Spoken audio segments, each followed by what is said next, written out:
What is up everyone, and welcome to some more F1 23 My Team career mode.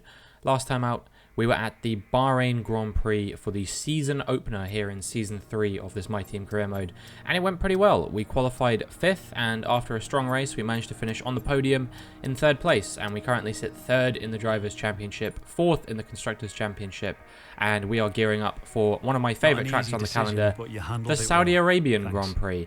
And I'm hoping that we can at least have a strong race here, finish in the points, get decent points. I reckon P6 at least is going to be my target here, but we will see what we are capable of. We got a few things to do first. You know, they were asking about various sort of driver events.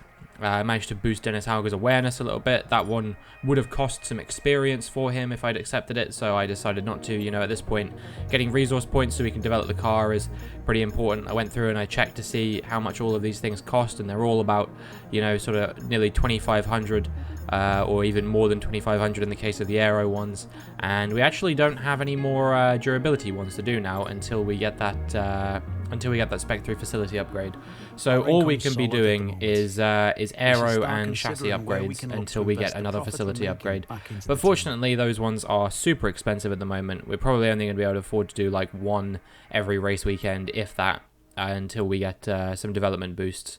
And of course, you've got to factor in the upgrades failing and things like that. I imagine we definitely will need at least until the halfway point of the season to be able to do that. So it shouldn't be too much of an issue, hopefully.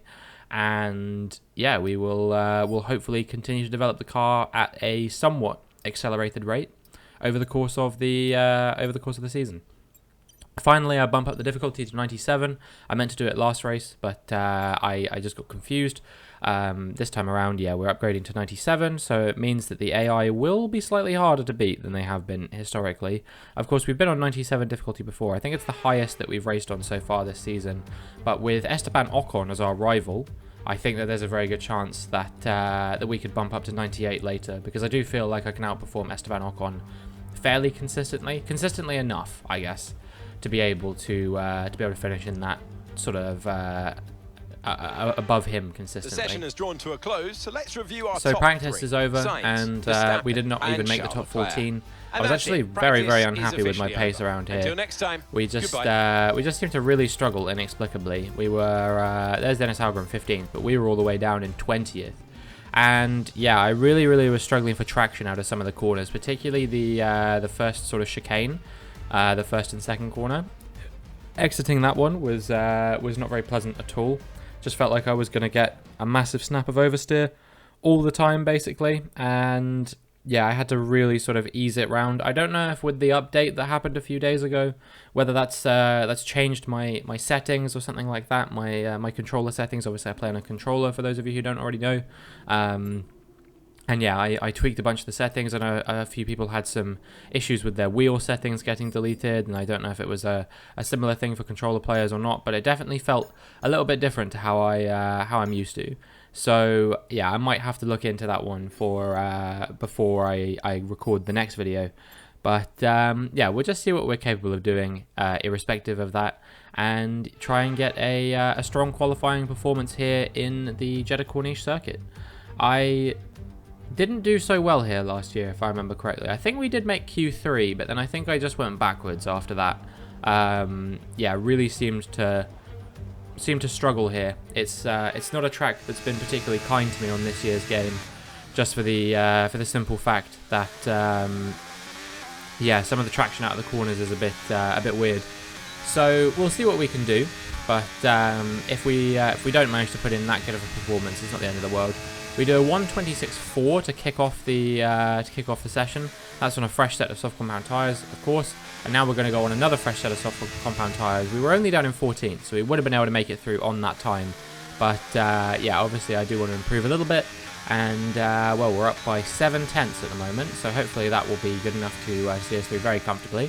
And as we cross the line, where do we finish? It is P7. Okay, that's not the end of the world. Hopefully we can do a little bit better than that in Q2 and Q3. A 125.7, not a terrible time. Russell fastest with a 125.1. And the eliminations here are Hulkenberg, Lawson, De Vries, Fittipaldi, Hauger, and Sargent. And once again, Hauger letting the side down a little bit, in my opinion.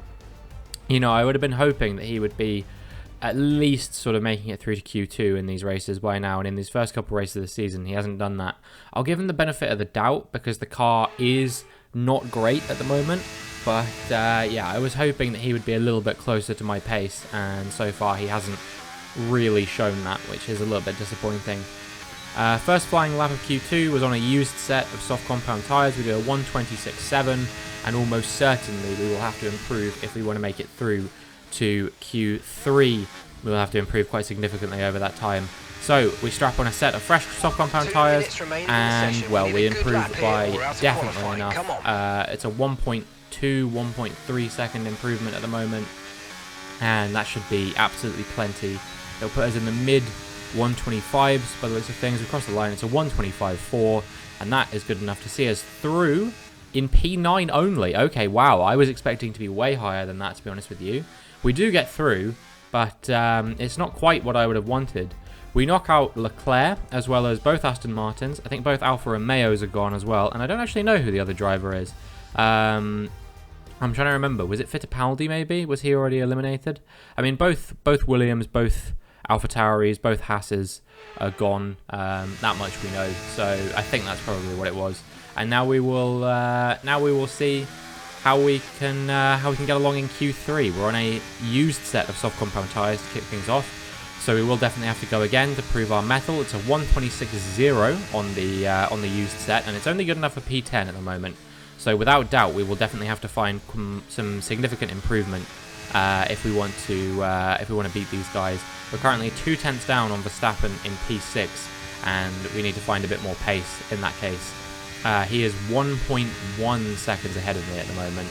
I don't know if I could have got into the 124s this weekend, but it's certainly not looking like I'm going to do it on this lap unless we can find some significant improvement through this final corner. We do find a couple tenths, of course. That's just track evolution plus being on fresher tyres. But as we come up to the line, it's a 125.1. It can't be higher than 7th, and it is 7th. Okay, so that's not the end of the world. I definitely think we can fight from there, but I'm still a little bit upset. Qualifying finished. It's time to remind ourselves of our top 3: Gasly, Russell and Sergio Perez. With qualifying wrapped up, we now have our grid line up for the big race tomorrow. Be sure to join us then for what will no doubt be a fantastic race. Well, Pierre Gasly taking pole position there. I did not see that one coming. Very impressive stuff from him. I'm just glad it was him and not Esteban Ocon, my current rival. Do I think I could have got amongst the top 6 there? Maybe on a really good lap. But with how much I was struggling around here, I just don't think it was possible to get higher than P7. I think we maximised what we had. And yeah, hopefully we can make up a few positions in the race. It's going to be difficult because we still obviously don't have a blindingly fast car. But I am nonetheless optimistic that we can make our way through the field, make up a couple positions, and then hopefully defend them for the course of the race. If there's one thing I am good at around Saudi Arabia, it's defending using the DRS chicken and whatnot. So yeah, that was the story of qualifying. We're going to be starting P7 for the race itself. It's not going to be easy, I think, especially with the traction issues I've been having. I think it will be a bit of a struggle, but we will see if we can deliver a strong result at the Saudi Arabian Grand Prix. So here we are then, welcoming you today to one of the jewels of the Arab world. Jeddah, one of the biggest cities in Saudi Arabia, second only to Riyadh, gateway to Mecca. One of the biggest ports in the region, and now host to the Saudi Arabian Grand Prix. So let's take a look at a topographical map of the Jeddah Street Circuit. As you can see, a number of challenging corners for the drivers to master here. We'll see just how much the teams have benefited from their time spent in practice this weekend. And like many street circuits, this track has the potential to punish drivers that get it wrong. Let's hope we avoid any safety cars today. Let's run you through the driver grid order for today's exciting race. Pierre Gasly lines up on pole position, just ahead of George Russell, who starts this event from P2. As we continue through the rest of the grid today, we have Perez, Norris, Bottas, Verstappen, Robinson, Oscar Piastri, Ocon, Sainz, Leclerc, Magnussen, Stroll, Tsunoda, Joe, Hulkenberg, Liam Lawson, De Vries, Fittipaldi, Hauger, Sargent, and Alex Albon picks up the last spot on the grid. That's it then. It's time to go racing as we head down trackside for today's race. And we welcome Anthony Davidson to the commentary box. And these regulations, we're getting used to them now. Have they improved the wheel-to-wheel action out there? Now, we probably ought to start by discussing Pierre Gasly. Well, it was a really impressive lap in qualifying to get pole position, but are they going to be able to hold on to the lead into the first corner with so many quick starters around them? Besides that, of course, any kind of turn 1 incident could completely turn the race on its head. Let's keep our fingers crossed everyone can get through in one piece. Okay, we've got that relief of having points on the board finally, so let's keep that form up and get another top 10 finish today, please. I feel like Pierre Gasly is going to have to put in the drive of his life to be able to defend from the world champion George Russell and the much faster McLarens and Red Bulls that currently sit behind him, and of course Valtteri Bottas in the Mercedes as well. Has been pretty rapid so far this season. So yeah, I wouldn't be surprised if basically everyone in front of me and even a couple of the cars behind me give him a bit of a challenge during this race. But we will see what happens as we get ready to line up on the grid. And well, we actually get a very bad parking there. I just overshot my grid box slightly there. I think I was angled badly, which means I was slightly outside of the box. But yeah, eventually we get our position reset and we get ready to go as the lights come on. And the lights go out, and we've gotten away very well compared to Verstappen and Norris there, and also, to be fair, compared to Bottas as well. And we are through and up into P4 off the start there. Pierre Gasly has held the lead, and George Russell currently fighting with Perez to hold on to P2. But we have made up 3 positions off the start there. Now let's see if we can hold on to these. These first couple laps before the DRS gets enabled are going to be the hardest laps for me to defend on, and we'll have to see whether I can do it or not, because that is going to determine whether we're going to score points here today. Probably we go off the track a little bit there, and that's going to cost us some time to Sergio Perez. Right now the car is feeling super heavy and basically no grip either, because we're obviously loaded up with an entire race worth of fuel. Not really what I want to be experiencing right now, but there isn't much I can do about it apart from just try and fight my way through these couple of laps. Bottas trying to go around the outside of us.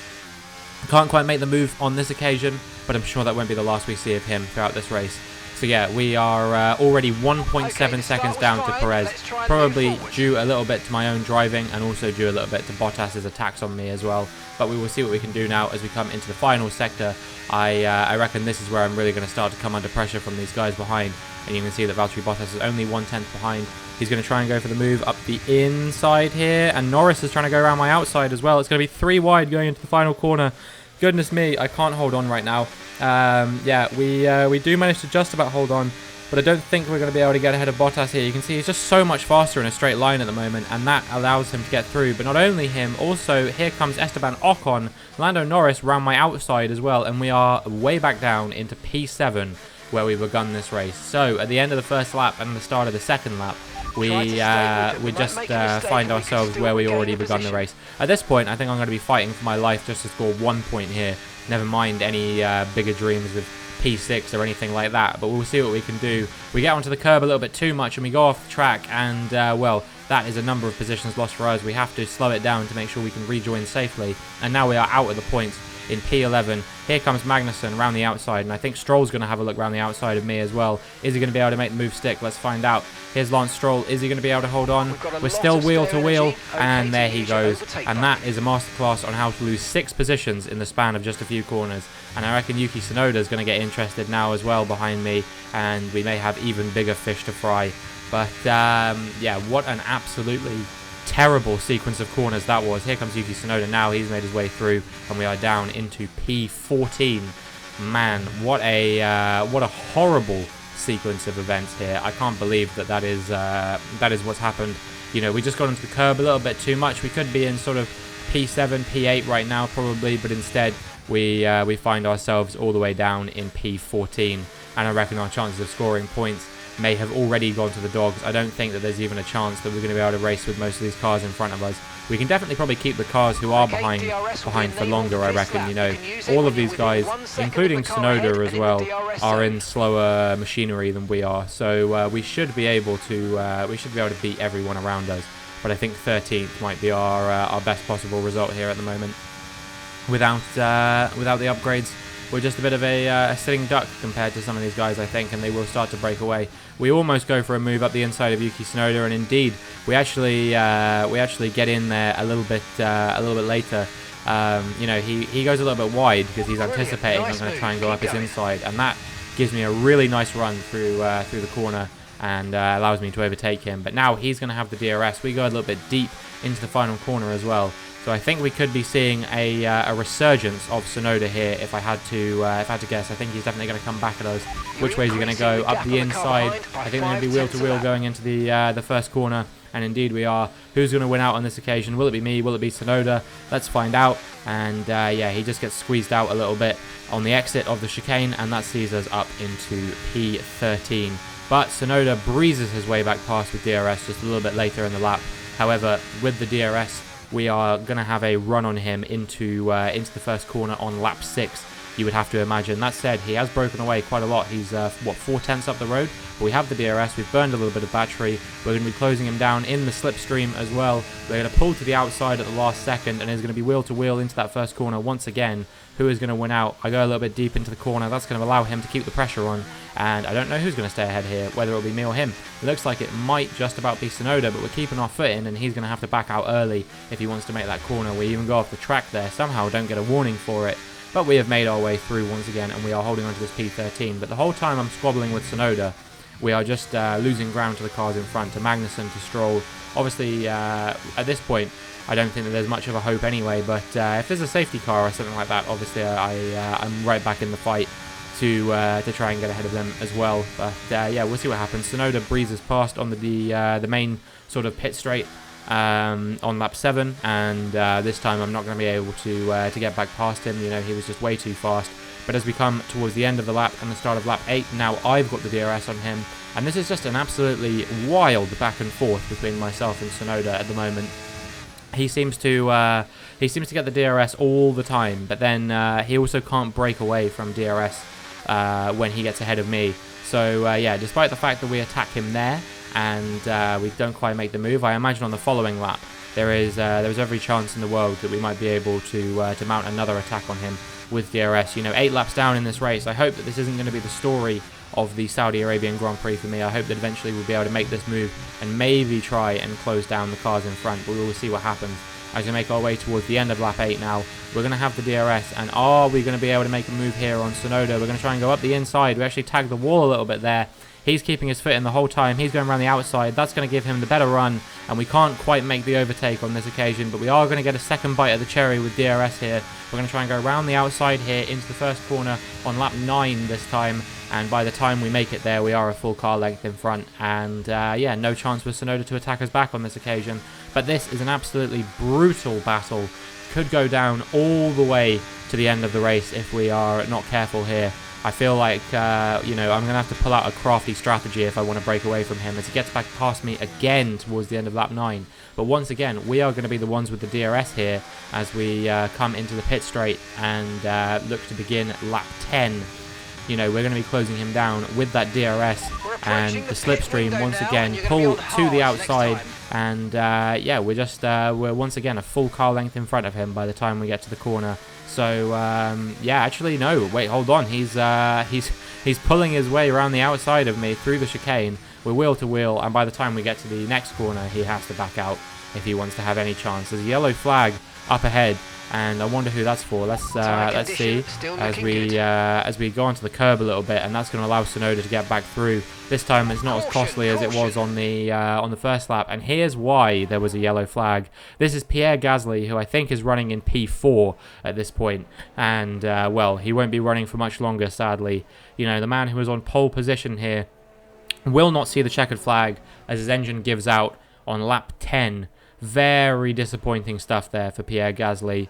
You know, I would have hoped that he would have been able to deliver a stronger performance than that. But as we move on to lap 11 now, we're going to be coming into the pits. You know, I saw that a few people coming in who were on the soft compound tyres, and really more than anything, I was afraid that Liam Lawson was going to be undercutting me. He was only like 2 or 3 seconds behind myself and Tsunoda, so I definitely needed to keep that in mind. I may have screwed over my teammate Dennis Hauger here a little bit by pitting, because I don't know if the gap is big enough that the team are going to be ready for him. But I mean, he was only running in like 21st anyway, so hopefully he doesn't mind, because there is still a chance, an outside chance granted, but a chance nonetheless that I will be able to score points here with only 12 cars in the race. Oh, sorry, I was going to say 12 cars ahead of me, but it's actually 11, and with this guy retiring as well, Valtteri Bottas, it's gonna fall to just 10 cars ahead of me. We're going to be up into P11 because I do think we are going to pull off the undercut on Yuki Tsunoda. We'll find out for certain here as he comes into the pits, but yeah, I would say that there's a very good chance that I'm going to be able to undercut him. And even Liam Lawson might be able to pull off an undercut on him as well, because he's stayed about 2.9 seconds behind me here. So yeah, very good chance for the former Red Bull affiliated man to overtake another formerly Red Bull affiliated driver as well. He couldn't quite make the move on this occasion, but only 3/10 in it. You know, I think there might be a bit of a battle about to commence between Tsunoda and Lawson. For my sake, I hope so.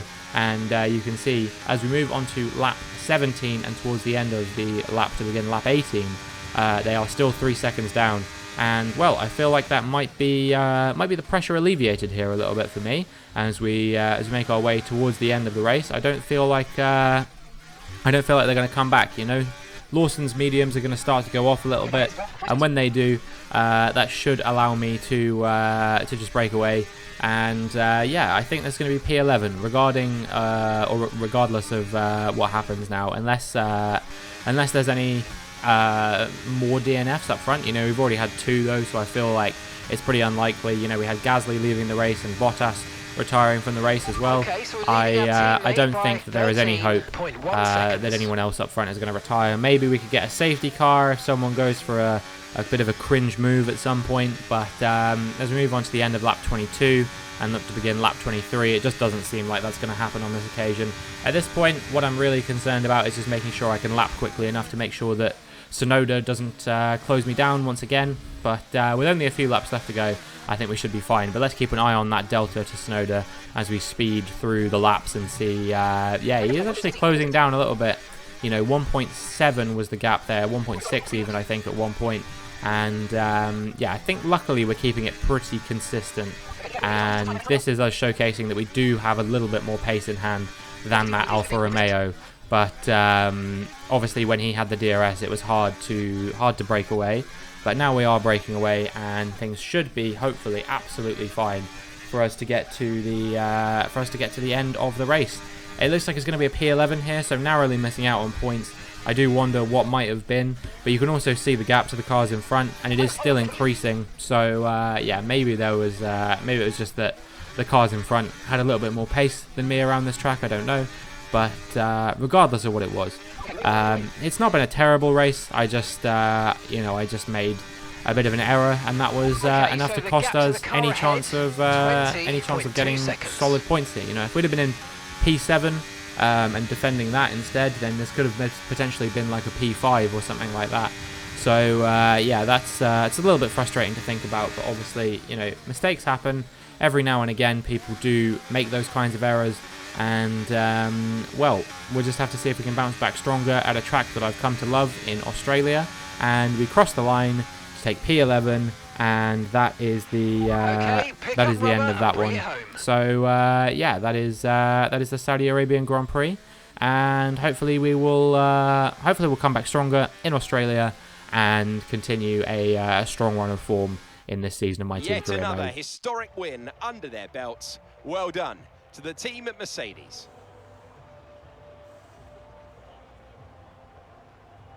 Anthony Davidson, how do you think they were able to set themselves apart today? I really feel the track layout combined with the track temperatures we saw today suited their car.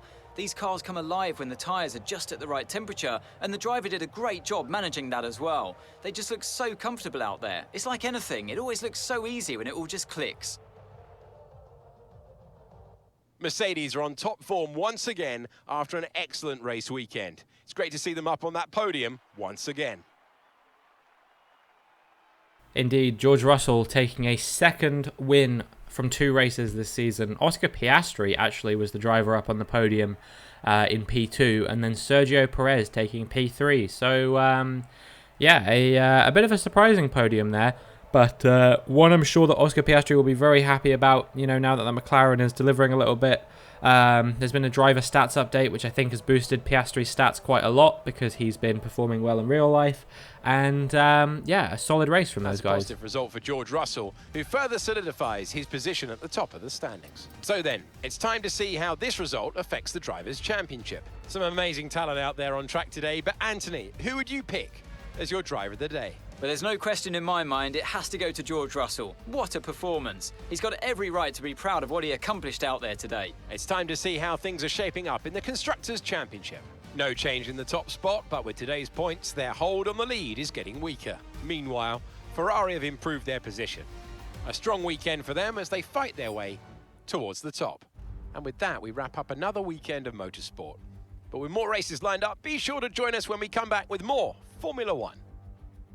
Well, it was a bit of a difficult race for us today, and we've fallen from P3 to P8 in the Drivers' Championship, but I'm sure we'll be able to bounce back with another strong result very, very soon. Australia coming up next, which is a track that I do love, as I said.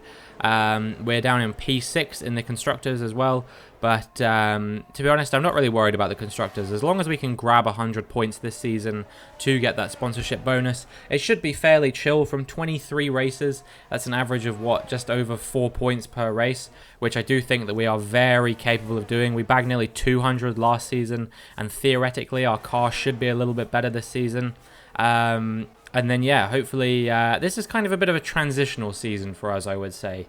That's kind of how I'm viewing it. It's the season where we are probably not going to be challenging for the championship on the evidence of what I've seen so far. But I think towards the end of the season, I want to see us, you know, consistently winning races, at least on my end. And hopefully Hauger will be getting into the points on a regular basis by that point as well. I would be quite disappointed if he finished the season pointless once again. I think we would have to really review his position in the team if he didn't score any points again. You know, obviously last season he picked up 1 in a bit of a fluke situation, but yeah, for him to not be bagging at least, I would say, sort of 10 points this season. If the car is there, of course. If we don't end up developing at a faster rate than the cars around us, then that's obviously a different story. But I'm anticipating that we will be able to max out our upgrades by the end of the season, hopefully. Maybe the resource points won't quite be there for us, but if they are, then obviously I want to see us fighting for consistent points and podiums and stuff like that. Even on Hauger's side, you know, I want him to be grabbing some solid points if he wants any chance of staying in the team. But we will see what happens. You know, obviously he's still got a long way to go in his development. It's only his 2nd season in Formula One, and some could say that he was promoted quite quickly for the caliber of performances he'd shown in F2. But, you know, I saw something in him, and I'm hoping that he won't let me down in that regard. So, yeah, we've still got 21 races left to go this season. Still plenty of time for him to impress me, and I'm not going to write him off just yet, just because he's had a difficult couple of races. You know, we had a difficult race there, as we failed to score points. And I think that's every season so far we haven't scored points in Saudi Arabia. So yeah, that's got to be a target for us to start trying to pick up some points in future Saudi Arabian Grand Prix, at least, because for a track that I claim to love so much, it's not really good enough. But yeah, like I said, next time Australia should be an opportunity for us to get back into the points, but we will see what happens on the day. But that is going to be it for this video. If you enjoyed, please make sure you like and subscribe, and hopefully I will see you in the next one.